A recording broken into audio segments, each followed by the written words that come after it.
پاکستان کی معدنی دولت، معاشی ترقی کی نئی راہیں۔ معدنیات سے مراد وہ قدرتی وسائل ہیں جو زمین کے نیچے موجود ہوتے ہیں اور کان کنی یا کھدائی کے ذریعے حاصل کیے جاتے ہیں۔ معدنی وسائل کسی بھی ملک کی ترقی میں اہم کردار ادا کرتے ہیں۔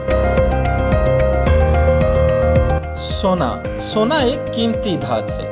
سونا ایک عنصر اور دھات کا نام ہے جو اپنی خصوصیات اور کرہ ارض پر محدود ہونے کی وجہ سے انتہائی مہنگا ہے۔ اس کا ایٹمی نمبر 89 ہے۔ یہ دولت کی علامت ہے۔ اس کے سکے بنائے جاتے ہیں اور زیورات میں استعمال ہوتا ہے۔ یہ چٹانوں میں زروں اور پتھروں کی شکل میں ملتا ہے۔ اسٹاک مارکیٹ کیا ہے؟ اسٹاک مارکیٹ ایک ایسی جگہ یا نظام ہے جہاں کمپنیوں کے شیئرز خریدے اور بیچے جاتے ہیں۔ جب کوئی کمپنی پیسہ جمع کرنا چاہتی ہے تو وہ اپنے شیئرز عوام کو فروخت کرتی ہے اور لوگ ان شیئرز کو خرید کر اسٹاک مارکیٹ کی بنیادی باتیں۔ شیئرز کیا ہوتے ہیں؟ شیئرز کسی کمپنی کی ملکیت کا ایک حصہ ہوتے ہیں۔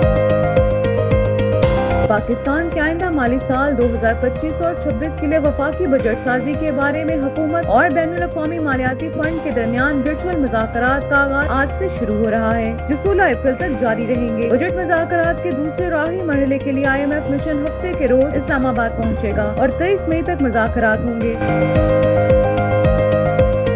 الیکٹرک نے مارچ کے فیول پرائس ایڈجسٹمنٹ کے تحت کراچی کے صارفین کے لیے فی یونٹ بجلی 5 روپے 2 پیسے سستی کرنے کی درخواست نیپرا میں جمع کرا دی۔ درخواست میں فیول پرائس ایڈجسٹمنٹ سے صارفین کو 6 ارب 79 کروڑ روپے کے ریلیف کا تخمینہ ہے۔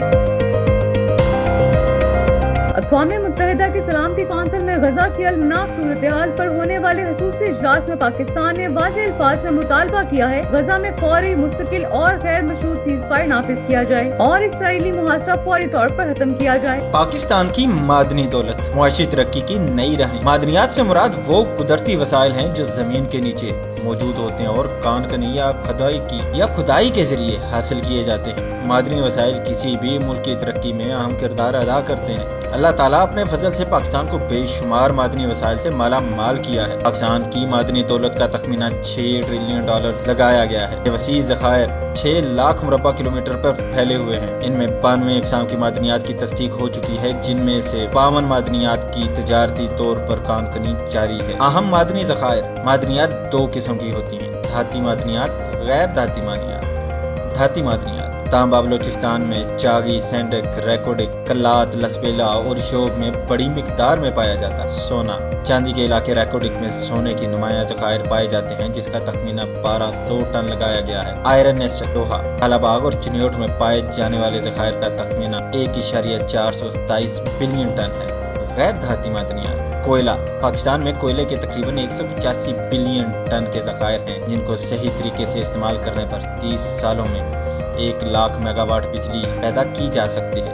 جپسم تخمینہ 4.8 بلین ٹن ذخائر جو بنیادی طور پر خیبر پختونخوا میں پایا جاتا ہے۔ کرومائٹ ملک کی ٹیکٹونک پلیٹوں میں پائے جانے والے ذخائر کے ساتھ سٹین لیس اسٹیل اور دیگر کیمیکلز بنانے کے لیے استعمال کیا جاتا ہے۔ جواہرات پاکستان مختلف قسم کے قیمتی پتھروں کا گھر ہے جن میں پیریڈوٹ، ایکوامارائن، پکھراج، زمرد، روبی اور کوارٹرز شامل ہیں۔ معاشی ترقی کی صلاحیت پاکستان کا معدنی شعبہ فی الحال قومی GDP میں 1% سے کم حصہ ڈالتا ہے لیکن حکومت نے اس شعبے کی ترقی کے لیے اسے 5% تک بڑھانے کا ہدف مقرر کیا ہے۔ اس مقصد کے حصول کے لیے حکومت نے اسپیشل انویسٹمنٹ فیسیلیٹیشن کونسل جیسے اقدامات متعارف کروائے ہیں جو بیرونی سرمایہ کاروں اور بین الاقوامی ماہرین کو اس شعبے میں سرمایہ کاری کی ترغیب دیتے ہیں۔ خاص طور پر سعودی عرب جیسے دوست ممالک کے ساتھ تعاون اس سلسلے میں ایک خوش آئند پیش رفت ہے۔ سونا ایک قیمتی دھات ہے۔ سونا ایک عنصر اور دھات کا نام ہے جو اپنی خصوصیات اور کرہ ارض پر محدود ہونے کی وجہ سے انتہائی مہنگا ہے۔ اس کا ایٹمی نمبر 89 ہے۔ یہ دولت کی علامت ہے۔ اس کے سکے بنائے جاتے ہیں اور زیورات میں استعمال ہوتا ہے۔ یہ چٹانوں میں زروں اور پتھروں کی شکل میں ملتا ہے۔ یہ نرم، چمکدار اور پیلے رنگ کی دھات ہے جسے کسی بھی شکل میں ڈھالا جا سکتا ہے۔ دنیا میں سب سے زیادہ سونا کہاں پایا جاتا ہے؟ سب سے زیادہ سونا جنوبی افریقہ سے نکلا جو 52,700 ٹن ہے۔ دوسرے نمبر پر متحدہ امریکہ ہے جس نے آج تک 18,800 ٹن سونا خانوں سے نکالا۔ تیسرے نمبر پر آسٹریلیا ہے جس نے عالمی ذخیرے میں 14,200 ٹن سونے کا اضافہ کیا۔ سونا کب دریافت ہوا؟ سونا 8,000 سال قبل دریافت ہوا۔ पाकिस्तान के पास कितना सोना? पाकिस्तान की हुकूमत के पास 65.4 टन सोना है। सोने की पैदावार मुफ्तात अंदाजों के मुताबिक 2017 तक पूरी दुनिया में मौजूद बाजियाब शुदा सोने की कुल मिकदार 1,87,000 टन थी। इसका लगभग निस्फ हिस्सा पिछले 500 सालों में सिर्फ 3 ममालिक की कानों से निकला। सोने के ज़खायर अल्लाह ताला ने बलूचिस्तान में सोने और तांबे के ज़खायर रखे, जिनकी मालियत 2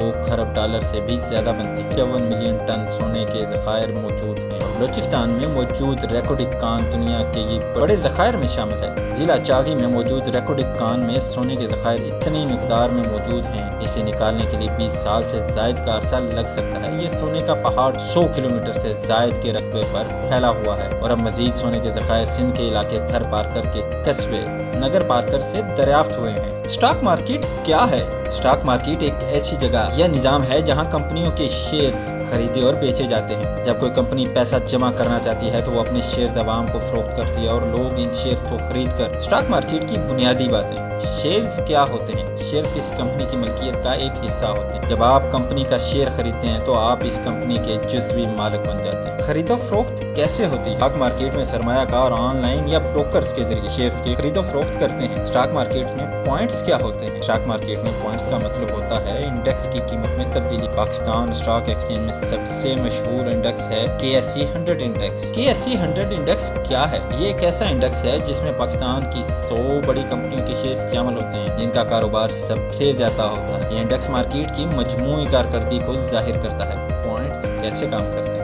अगर KSE 100 इंडेक्स 400 पॉइंट्स ऊपर जाए तो इसका मतलब है कि बड़ी कंपनियों के शेयर्स की मजमूई कीमत में इजाफा हुआ है, और अगर इंडेक्स 300 पॉइंट्स नीचे जाए तो इसका मतलब है कि कीमत में कमी हुई है। 100 इंडेक्स में 2700 पॉइंट्स का इजाफा।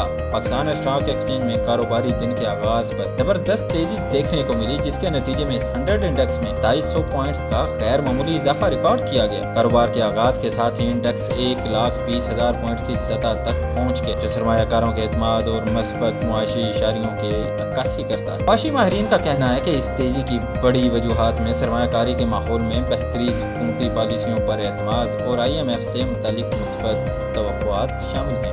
पाकिस्तान के आइंदा माली साल 2025 और 26 के लिए वफाकी बजट साजी के बारे में हुकूमत और बैनुल-अक़वामी मालियाती फंड के दरमियान वर्चुअल मुज़ाकरात का आगाज आज से शुरू हो रहा है, जो 16 अप्रैल तक जारी रहेंगे। बजट मुज़ाकरात के दूसरे और आखिरी मरहले के लिए IMF मिशन हफ्ते के रोज इस्लामाबाद पहुँचेगा और 23 मई तक मुज़ाकरात होंगे। तफसीलात के मुताबिक पाक भारत कशीदगी ने IMF टीम की पाकिस्तान आमद को मुतासिर किया।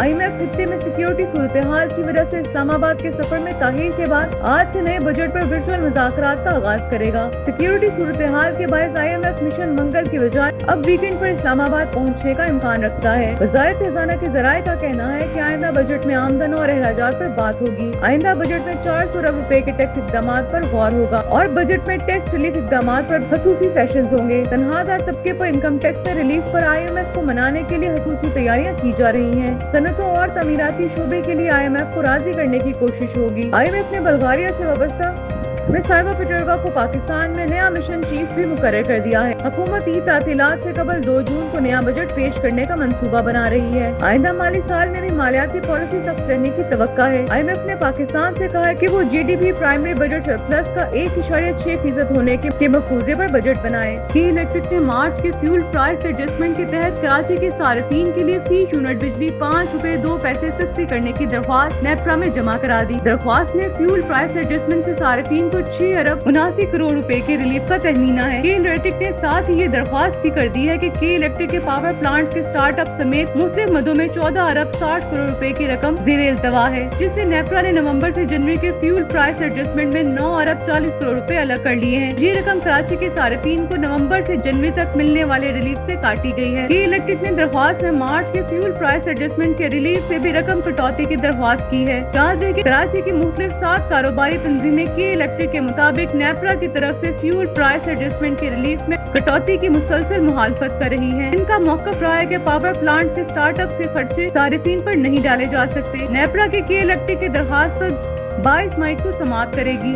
अक़वाम मुत्तहिदा की सलामती कौंसिल में गजा की अलमनाक सूरत-ए-हाल पर होने वाले खसूसी इजलास में पाकिस्तान ने वाज़ेह अल्फाज में मुतालबा किया है गजा में फौरी, मुस्तकिल और गैर मशरूत सीज़फायर नाफिज किया जाए और इसराइली मुहासरा फौरी तौर पर खत्म किया जाए। पाकिस्तान के अक़वाम मुत्तहिदा में मुस्तकिल मंदूब आसिफ इफ्तिखार ने खिताब करते हुए कहा है गजा में भूख को बतौर हथियार इस्तेमाल किया जा रहा है, लोग मर रहे हैं और दुनिया खामोश तमाशाई बनी बैठी है। इन्होंने कहा कि सलामती कौंसिल को सिर्फ जारियत देखने की बजाय अमली हल की तरफ बढ़ना होगा। आसिफ इफ्तिखार ने जोर दिया कि गजा की तमीर नौ के लिए शुरू किए जाने वाले तमाम प्रोग्राम्स की भरपूर हमायत होनी चाहिए। आसिफ इफ्तिखार ने इसराइल की जानिब से इमदादी अशिया की राह में रुकावटों और इंसानी हकूक की संगीन खिलाफ वर्जियों पर भी कड़ी तनकीद की। अक़वाम मुत्तहिदा के इमदादी अमूर के सरबराह टॉम फ्लेचर ने भी इजलास में खिताब करते हुए कहा कि इसराइल का गजा में इमदाद की तकसीम का मंसूबा मकरूह है। इनका कहना था कि गुज़िश्ता 10 हफ्तों से जंग ज़दा इलाके में खुराक, अद्वियात और दीगर बुनियादी अशिया नहीं पहुँच सकी और अगर बरवक्त इक़दाम न किए गए तो लाखों फलस्तीनी मौत के दहाने पर पहुँच जाएंगे। टॉम फ्लेचर ने वाज़ेह किया कि ऐसा मैकेनिज्म मौजूद है जो इस बात को यकीनी बनाता है कि इमदाद हमास की बजाय आम शहरियों तक पहुँचे, लिहाजा इसराइल की रुकावटें नाकाबिले कबूल हैं। फ्रांसीसी सदर इमानुएल मैक्रोन ने भी इसराइली पॉलिसियों को शर्मनाक करार देते हुए कहा है कि गजा में इस वक्त 5 लाख अफराद शदीद भूख का शिकार हैं और यूरोपीय ममालिक को चाहिए कि इसराइल पर पाबंदियां बढ़ाने पर संजीदगी से गौर करे। दूसरी जानब गजा में इसराइली जारियत बदस्तूर जारी है। अरब मीडिया के मुताबिक गुज़िश्ता 24 घंटों में इसराइली फिजाई हमलों में मजीद 46 फलस्तीनी शहीद और 73 जख्मी हो गए। इसराइल ने पनाह गजीन कैंपों और रिहायशी घरों को निशाना बनाया, जबकि खान यूनिस पर की गई बमबारी में कम अज कम 20 अफराद शहीद हुए। 18 मार्च से अब तक 2780 फलस्तीनी शहीद हो चुके हैं, जबकि गजा में शुहदा की मजमूई तादाद 52,908 हो गई है। जख्मियों की तादाद 1,19,721 हो चुकी है। इंफ्रास्ट्रक्चर की तबाही ने गजा को खंडर में तब्दील कर दिया है और इंसानी बहरान शदीद तरीन सतह पर पहुँच चुका है। अक़वाम मुत्तहिदा, इस्लामी ममालिक और इंसानी हकूक की आलमी तंजीमों की जानिब से मुतालबा किया जा रहा है कि इसराइली हमले फौरी तौर पर बंद किए जाएं, मुहासरा खत्म किया जाए और गजा में फौरी इंसानी इमदाद की बिला रुकावट फराहमी को यकीनी बनाया जाए।